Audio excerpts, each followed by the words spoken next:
Salam persaudaraan dari Bukit Sandar Matahari Ledalero. Kami menyapamu semua dalam senandung ucap salam dalam Sang Sabda. Bacaan Injil dan Renungan hari ini, edisi 20 Januari 2024, hari Sabtu Pekan Biasa kedua, disusun dan dibawakan oleh Frater Franciscus Sempo SVD. Selamat mendengarkan.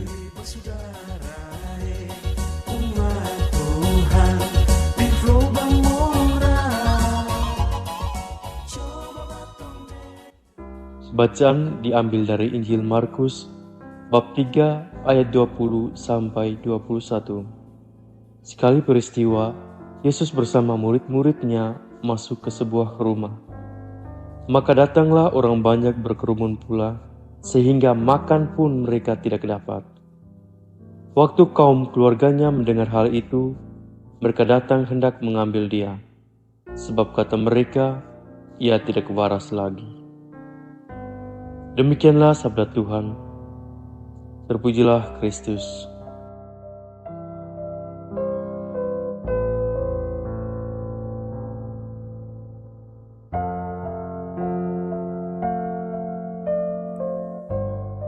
Bapak, Ibu, Saudara-saudari pencinta Sang Sabda.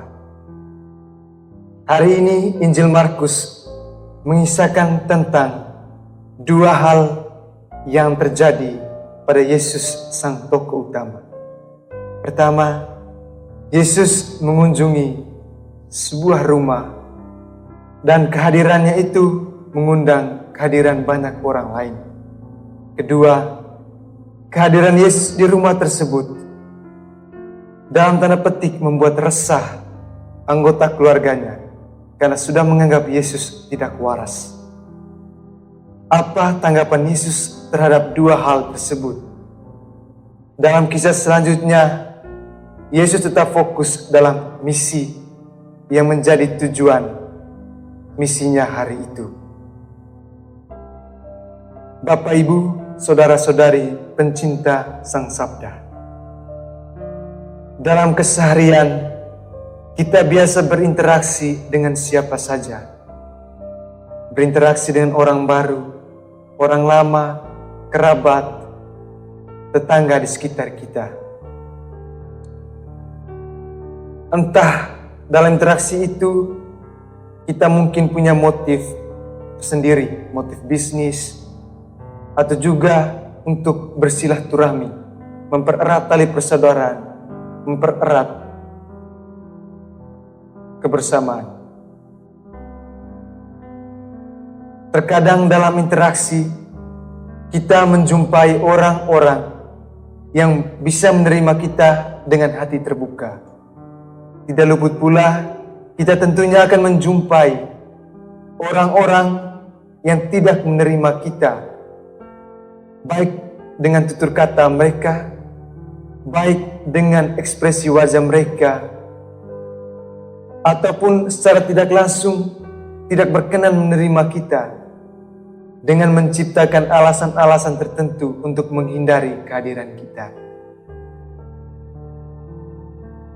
Apa yang terjadi dalam interaksi sehari-hari kita adalah hal lumrah yang bisa saja terjadi kepada siapa saja, karena kita adalah makhluk sosial.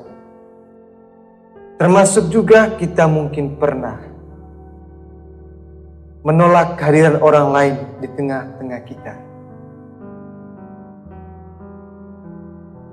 Dalam konteks bermisi, kita tentunya pernah mengalami pengalaman seperti ketika kita berinteraksi.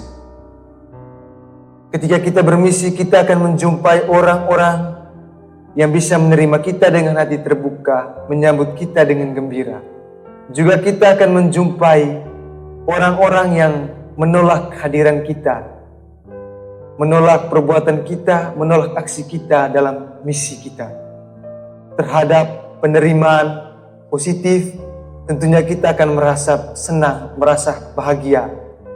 Terhadap penilaian negatif, kita akan merasa sedih. Barangkali juga mental kita akan terganggu ketika penolakan negatif itu terjadi dalam misi kita. Bapak, Ibu, saudara-saudari, pencinta Sang Sabda, kita mesti bermisi dengan percaya diri. Apapun penilaian orang terhadap misi yang sedang kita jalankan, itu terserah orang lain. Kita dituntut untuk tetap fokus pada misi kita. Tanpa kepercayaan diri, kita tidak dapat bertutur kata dan berbuat secara maksimal dengan menggunakan potensi yang kita miliki dalam misi kita. Tanpa kepercayaan diri, kita bisa saja kehilangan fokus dengan tujuan misi kita yang kita laksanakan. Oleh karena itu, melalui bacaan Injil hari ini, saya mengajak kita semua untuk meneladani Yesus yang tetap fokus pada misinya. Saya yakin Yesus tetap fokus karena Ia percaya diri. Ia tidak terpengaruh oleh penilaian negatif dari anggota keluarganya. Sekali lagi saya mengajak kita untuk bermisi dengan percaya diri. Hei saudara, umat Tuhan di lubang moral. Sahabat-sahabat pencinta Sang Sabda, kita baru saja mendengar bacaan Injil dan renungan edisi hari ini. Sampai jumpa kembali pada edisi berikut.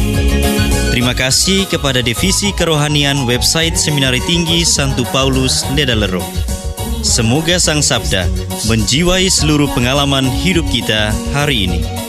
Tuhan memberkati kita sekalian. Amin. Dalam satu hati, di dalam kasih